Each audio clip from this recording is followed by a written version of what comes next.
Welcome back to the class Managing Human Resources.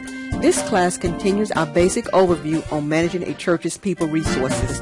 This is session 3 of the class, and this session will cover Fair Labor Standards Act and other wage information. The Fair Labor Standards Act, it sets the minimum wage, establishes maximum weekly hours, and regulates work of minors.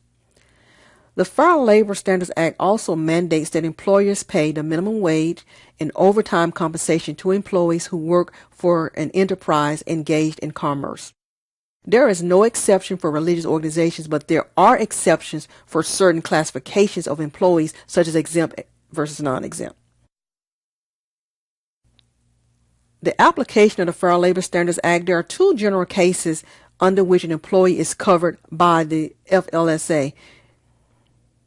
One is enterprise basis. All employees working for the organizations that engage in interstate commerce and that do at least $500,000 of business each year are covered. Also included are employees of hospital businesses providing medical and nursing care, schools and preschools, and government agencies. The enterprise basis can apply to a church that brings in over $500,000 a year from activities that compete with for-profit businesses, such as rental income provided from leasing your church facilities to others, or online bookstores or media sales. If your church has a school, that puts it automatically in the enterprise basis. You need to be aware of that. Only those church employees who work in the school or preschool are covered by the Act. Other church staff, unless they are involved in commercial activities that gross over $500,000 per year upon this enterprise basis, will not be covered. Charitable contributions donated to a nonprofit are not included in this calculation, so your tithes and offerings, they do not fall in this category, unless the organization solicited or use the contributions for the purpose of furthering commercial activities, such as your church bookstore or your church coffee shop. Under the individual basis, there's another criteria here. So under the individual basis, church employees are regularly doing activities that can be construed as interstate commerce, such as telephoning. Let's say if you're going to place an order and it's a long distance, let's say if you live in New York and you place an order in North Carolina, that's considered interstate business, so you're going to fall in that category. Mailing, when you mail out your bills, or traveling out of state. For example, your church secretary frequently orders supplies from an out-of-state vendor. Your Christian education director orders teaching materials from out-of-state vendors, or your media ministry frequently mail products to those who place orders on your online bookstore. You mail payments to out-of-state suppliers. So all of this is going to put you up under the Fair Labor Standards Act, okay? Individual basis, all employees who work regularly that's involved in interstate commerce are covered. This includes employees that regularly phone, mail, or travel out of the state. It includes placing online orders with out-of-state vendors. If your church is involved in interstate commerce, it is not exempt from the Fair Labor Standards Act rules on the basis of its tax-free status. It is important to note that if your church is exempt under federal minimum wage or overtime guidelines, it still may be subject to your state minimum wage guidelines. You need to pay close attention to the Fair Labor Standards Act because there has been a tremendous amount of increases in lawsuits since 2008 regarding overtime pay. From churches to business, the lawsuits have been just pouring in. Let's look at minimum wages. The Fair Labor Standards Act requires employers to pay covered employees who are not otherwise exempt at least the federal minimum wage and overtime pay of 1 1/2 times the regular rate of pay. Churches and other religious organizations should be aware of exemptions from certain workers who are not subject to the minimum wage and overtime compensation requirements. You're probably aware that there were many changes that was made. In July 2008, for the first time in 10 years, the federal minimum wage, it was increased. With the federal rate being increased, a number of states also chose to increase their minimum wage rate. The increase applies to non-exempt employers who, with 2 or more employees and at least $500,000 in the annual dollar volume of business, or either the individual basis that I just covered. Effective July 1st, 2009, the federal minimum wage is $7.25 per hour. Employers of employees who are subject to both state and federal minimum hourly wage rates must pay employees the higher of the two rates. The CD that's enclosed in your church administration run the church office manual, it provides you with a brief overview of the current basic minimum hourly wage rates and other labor laws that you need to know. And it also provides you links to your different states' websites and so forth. And we talk about the Fair Labor Standards Act, the minimum wage poster. In accordance to the United States Department of Labor, every employer subject to the Fair Labor Standards Act minimum wage provision must post and keep posted a notice explaining this act in a conspicuous place in all of their establishments to allow employees an opportunity to be able to read the law. A sample is shown on the screen. The content of the notice is prescribed by the Wage and Hour Division of the Department of Labor.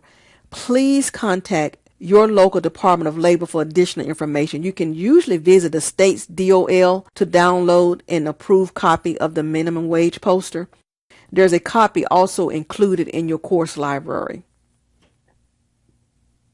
Churches and overtime pay. Churches are required to adhere to the Fair Labor Standards Act regarding to overtime pay for all non-exempt employees. Overtime pay must be at a rate of not less than 1 1/2 times an employee's regular rate of pay after 40 hours of work in a work week. There are some states that have enacted overtime laws. In accordance to the Fair Labor Standards Act, an employee that's subject to both state and federal overtime laws is entitled to overtime according to the higher standard.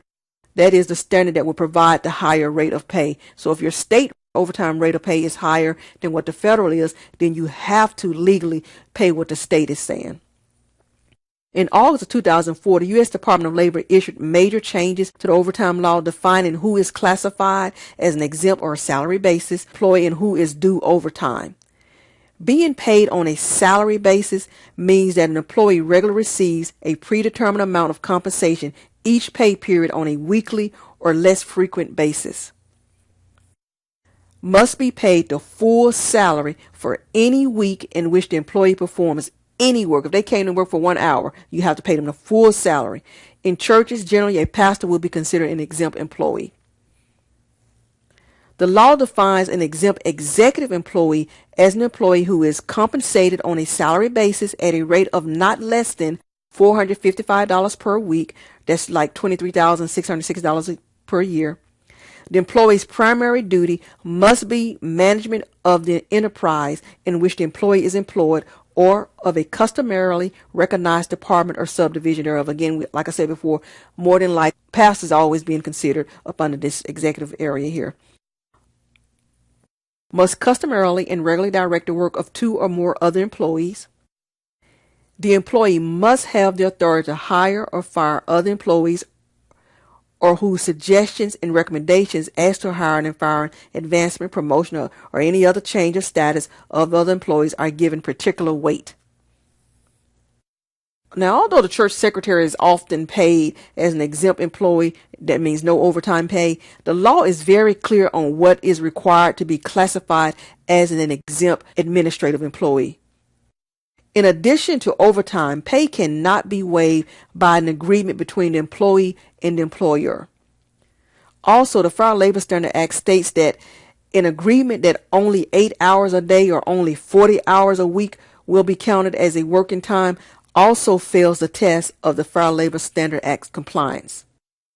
An announcement by the employer that no overtime work will be permitted or that overtime work will not be paid for unless authorized in advance also will not impair the employee's right to compensation for compensable overtime hours that are worked. So even though you may have a written agreement and are made that announcement that we're not going to pay you overtime if you stay here, that will not impair your legal obligation. So you have to make sure that the employees are leaving the building. You need to make sure you have policies and procedures in place that actually have repercussions for those who disobey the overtime guidelines of your church. If you're not going to pay, you need to just protect your church in this area. The Department of Labor regulation states that in order to qualify for an administrative employee exemption, this deals with your secretaries and so forth, that all the following tests must be met. The employee must be compensated on a salary or fee basis, excluding lodging, board, and other facilities, at a rate not less than $455 per week. The employee's primary duty must be the performance of office or non-manual work directly related to the management or general business operations of the church. The employee's primary duty includes the exercise of discretion and independent judgment with respect to matters of significance. The entire criterion must be met. You cannot simply increase the salary to $455 a week. The secretary will still need to meet all the other requirements. For example, let's say Angela is your church secretary. While she does meet the $455 per week salary criteria, she does not have the authority to make independent judgment calls on matters of significance. For example, she does not have, let's say if your church has not given her supervisory responsibilities, although in Christ her input is often sought, she cannot make a decision as to what must be done. She must get permission from the board and senior pastor as to what they want to have take place. Also, Angela has a 5-day work week, and if she misses one day, she is not paid unless it's a vacation day or sick day or approved office-wide holiday or day off. Now, Angela loves her job and is very dedicated. She frequently works 50 to 60 hours a week. I know I can hear church secretaries and administrators going, amen. She works with vendors across the country to ensure the church receives the best prices for supplies and educational curriculum. The pastor and board depend on her to respond to their texts and emails even after hours. Now, although Sunday is her day off, she is consistently asked to open the church office and make copies. And she's even pulled out of worship service to assist in any and every crisis that may arise. The pastor, of course, is very appreciative of her dedication and rewards her by giving her several days off throughout the year to help compensate for hours that she's worked without being paid. Now, based on what you have been taught in this class, is the church in violation of the Department of Labor's Fair Labor Standards Act? The answer is yes. First of all, Angela is not an exempt employee. She does not fall in the executive or administrative exemption classification. Therefore, overtime laws apply. I want to pause this for a second here. Most church administrators will fall up under the exempt employee if they meet the other criteria that we mentioned for executive employees. The executive and the administrator is considered the same, is in the same criteria. I do want to point that out. So even up under where the pastor is, you can also plug in your church administrator. Normally the duties of a church administrator does give them supervision authority, does allow them to make decisions and so forth. So again, Angela is not, because she's a church secretary and her duties and things are not lined up. Angela must be paid time and a half for all hours beyond 40 hours she has worked in 1 week. The church and Angela may say that the work done beyond the 40 hours, such as running copies and assisting members and so forth on Sundays or her day off, are all voluntary. However, the provisions of the Fair Labor Standards Act do not allow non-exempt employees to volunteer extra hours performing duties of their regular jobs. I'm going to say that again. The law does not permit Angela to volunteer anything that's going to be in the same scope of what her normal duties are.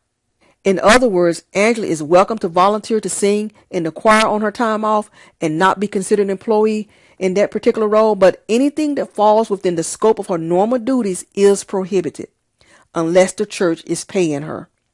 This is why job descriptions are a must for all church employees. You must be able to distinguish when a person's paid duties begin and when they end. The pastor giving Angela days off during the year does not alleviate the violation. Unless the days off occur within the same pay period of the overtime and is equivalent to 1 1/2 time off, the Department of Labor requires overtime pay to be in cash, not in days off. Therefore, in general, compensatory time off is not a substitute for overtime pay. The church must pay Angela 1 1/2 time for all hours that she has worked. The church needs to keep detailed records of all non-exempt employees' time. For additional information, visit Department of Labor's Wage and Hour Division website, and that's www.wagehour.dol.gov. You can see your screen for that. Churches also need to be careful with requiring non-exempt employees to be accessible via email or phone or PDA when off duty. You are not to require non-exempt employees to perform any work when they are off duty. This includes making phone calls, texting, double-checking information, sending emails, faxes, and so forth. If you have an issue that needs to be handled after hours, you need to contact an exempt employee or be sure to pay the non-exempt employee overtime. I'm telling you, the lawsuits are on the rise. They have drastically increased in this area. Church secretaries are suing. You have church musicians are suing. You need to make sure that you're not in violation of the labor law, because people are suing at a high rate right now when it comes to overtime pay. See the manual for this class for the list of state labor offices and contact information. So just look in your church administration manual that you have, and you can find different information on Department of Labor laws. For employment laws, I do want to encourage you again to just refer to the CD that's attached into your church administration manual for a complete listing of minimum wage laws and other employment laws such as meals, vacation, direct deposit, overtime, termination, and so forth for the United States. State payday requirements. Some states require you to pay employees weekly, otherwise bi-weekly, some monthly. Others you may pick between, one or the other. Please see the manual Church Administration, Run the Church Office for your state payday requirements. Let's examine ministerial exception. The ministerial exception is a legal doctrine which immunizes churches from employment-based claims brought by their clergy and others with significant religious duties such as musicians and teachers. The lower courts all recognize this exception. The recent Supreme Court case, EEOC v. Hosanna Tabor, brought this law to the forefront in January 2012, where the Supreme Court ruled in what New York Times has called the most significant religious liberty decision in 2 decades. The case involved a Lutheran school and a teacher. Now, the teacher had become ill and missed a term of teaching. When the school asked her to resign, she refused to do so and threatened to sue. The school ended up firing her, saying that the church's policy required that it resolve the dispute internally. She sued the church for retaliation. According to the church, she was fired for violating religious doctrine by pursuing litigation rather than trying to resolve her dispute within the church. Now, the Supreme Court, for the first time, recognized a ministerial exception to employment discrimination laws, saying that churches and other religious groups must be free to choose and dismiss their leaders without government interference.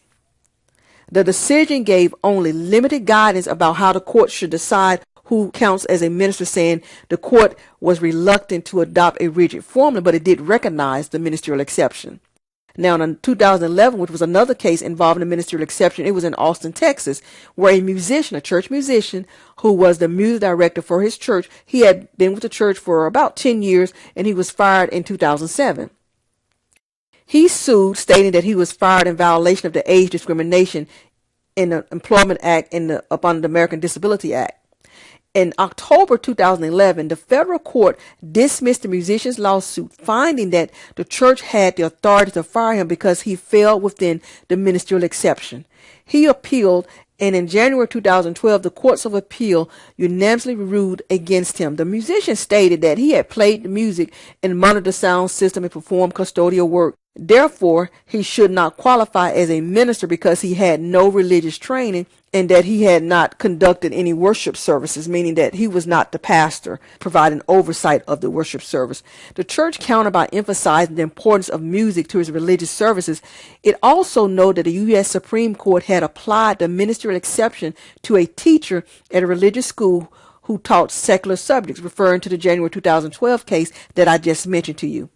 So, In siding with the church, the three-judge panel said there is no genuine dispute that the musician played an integral role by playing the piano during services, and that the musician furthered the mission of the church and helped convey its message to the congregants.